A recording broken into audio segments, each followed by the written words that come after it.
تہجد پڑھا کرو۔ حضرت علی رضی اللہ عنہ نے فرمایا، اللہ حاصل کو اگر پانا چاہتے ہو تو تہجد پڑھا کرو، کیونکہ جو نصیب میں نہ ہو اسے تہجد کی دعائیں مقدر میں لے آتی ہیں۔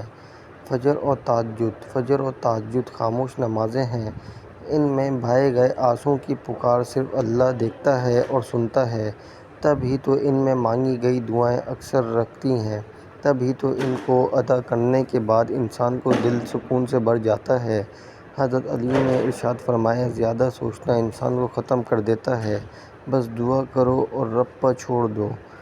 میں اپنی قسمت کو اللہ پر چھوڑ دیا ہوں، اس لیے نہیں کہ اللہ بہتر کرے گا بلکہ اس لیے کہ اللہ سے بہتر اور کوئی کر ہی نہیں سکتا۔ اللہ کی محبت اتنی خاص ہے کہ اگر انسان جائے نماز پر صرف سر جھکا کر بیٹھے رہے، کچھ نہ بھی بولے، تب بھی وہ رب کچھ لمحوں کے بعد ایسا سکون بندے کے دل میں اتار دیتا ہے کہ لگتا ہے جیسے اس رب نے پریشان دل کو یہ سمجھا دیا کہ میرے بندے نا امید مت ہو، میں ہوں نا، سب ٹھیک کر دوں گا۔ اس لیے کبھی بھی اداس نہیں ہوا کرو۔ نیکی چھوٹی ہو یا بڑی، اسے پسند آ جائے تو دوزخ حرام کر دیتا ہے۔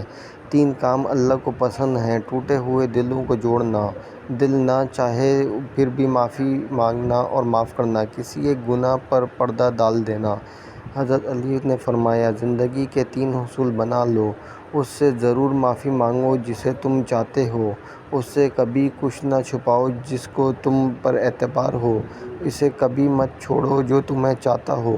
مرد اور عورت کی دوستی۔ قرآن پاک میں مرد اور عورت کی دوستی کا ذکر کہیں بھی نہیں ہے۔ اس متعلق اللہ پاک نے فرمایا، اور جو تمہیں پسند ہو اس کے ساتھ نکاح کرو۔ لمبی دوستی کے لیے 2 چیزوں پر عمل کرو: اپنے دوست سے غصے میں بات کرو، اپنے دوست کی غصے میں کی ہوئی بات دل پر مت لو۔ دل توڑنے والے 1000 بیٹھے ہیں، جوڑنے والے صرف اللہ ہیں۔ صرف قرآن پاک ہی وہ سچا دوست ہے جو قبر میں بھی آپ کا ساتھ دے گا۔ حضرت علی نے فرمایا، دنیا کا امیر شخص وہ ہے جس کے دوست مخلص ہوں۔ کسی کے منہ پر بے عزتی کرنا اسے قتل کر دینے کے برابر ہے۔ اگر تہجد کے بعد سورہ یاسین پڑھ کے دعا مانگی جائے تو وہ دعا بھی انشاءاللہ قبول ہوگی، کیونکہ ایسے 3 دل ملتے ہیں: رات کا دل، قرآن مجید کا دل اور انسان کا دل، اور بے شک 3 دلوں کا ملنا قبولیت کا سبب بنتا ہے انشاءاللہ۔ نصیب بدلنے پر لوگ کہتے ہیں، ہوتا تو وہی ہے جو نصیب میں لکھا ہو۔ اللہ پاک قرآن پاک میں کہتے ہیں، تم مجھے پکار کر تو دیکھو، میں نصیب بدلنے پر قادر ہوں۔ ایک عورت کی تربیت کا امتحان ہونے کے بعد اور اخلاص کا امتحان ساز بننے کے بعد۔ اور کچھ عورتیں اتنی خوش نصیب ہوتی ہیں کہ ان کے پسندیدہ مرد ان کو پانے کے لیے دنیا سے لڑتے اور اللہ کے آگے روتے بھی ہیں۔ نیک بیوی۔ رسول اللہ صلی اللہ علیہ وسلم نے ارشاد فرمایا، دنیا فائدہ اٹھانے کی چیز ہے اور دنیا میں سب سے زیادہ فائدہ دینے والی چیز نیک بیوی ہے۔ ایک اچھا مرد پوری دنیا فتح کرنے کے بعد بھی اپنی ایک من پسند عورت کے آگے سر جھکا لیتا ہے، اسے کھونے سے بہت ڈرتا ہے۔ ایک وفادار مرد کبھی بھی عورت کو ملنے کا نہیں کہے گا، چاہے وہ پبلک پلیس پر ہی ہو۔ وہ ان الفاظ میں بات مکمل کر دے گا کہ مجھے آپ کی عزت زیادہ عزیز ہے۔ بیوی کی خوشیوں اور خواہشوں کا خیال رکھنا شوہر کی ذمہ داری ہے، کیونکہ وہ آپ کے علاوہ کسی سے نہیں کہہ سکتی۔ شوہر کا پیار، وقت، توجہ ہی بیوی کے لیے سب سے بہترین تحفہ ہے۔ جب شوہر اپنی روٹی بیوی کو پیار سے مناتا ہے تو اللہ پاک کو اس کی یہ ادا بہت پسند آتی ہے۔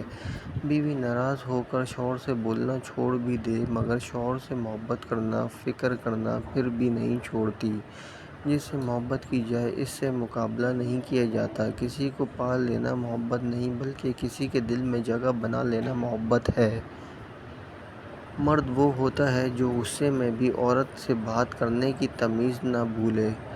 جسے آپ اپنی بہن اس کے سسرال میں خوش رکھنا چاہتے ہیں، ایسے ہی اپنی بیوی کو بھی خوش رکھیں، کیونکہ وہ بھی کسی کی بہن ہے۔ مرد عورتوں کو توڑنا اور انہیں رلانا چھوڑ دیں گے جس دن وہ یہ بات سمجھیں گے کہ حضور اکرم صلی اللہ علیہ وسلم نے فرمایا، عورتوں کے معاملے میں اللہ سے ڈرو۔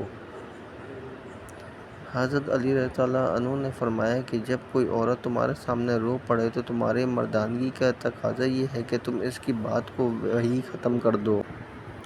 بہترین ہمسفر کی سب سے بڑی خاصیت یہ ہے کہ وہ آپ سے اختلاف اور ناراضگی کے باوجود بھی آپ کا خیال رکھنا اور فکر کرنا نہیں چھوڑتا۔ حضرت علی رضی اللہ عنہ نے فرمایا، اللہ تعالیٰ کبھی دو مخلص لوگوں کی جدا نہیں کرتا، جدا تب تک کرتا ہے جب دونوں میں سے کوئی ایک منافق ہو۔ اللہ کبھی مخلص کو منافق سے نہیں جوڑتا۔ جب لوگ غصے میں ہوں تو ان کی بات غور سے سنا کرو، کیونکہ اصل حقیقت تب سامنے آتی ہے۔ رشتوں کو جوڑے رکھنے کے لیے کبھی اندھا، کبھی بہرا تو کبھی گونگا ہونا پڑتا ہے۔ اللہ پر توکل۔ جو لوگ اللہ پر توکل کرتے ہیں اور تقویٰ کی راہ اختیار کرتے ہیں، اللہ پاک خود ان کے لیے راستہ بنا دیتے ہیں اور ایسے اسباب پیدا فرماتے ہیں جو بندے کے وہم و گمان میں بھی نہیں ہوتا۔ بے شک رب العالمین مسبب الاسباب اور بے حد مہربان ہے۔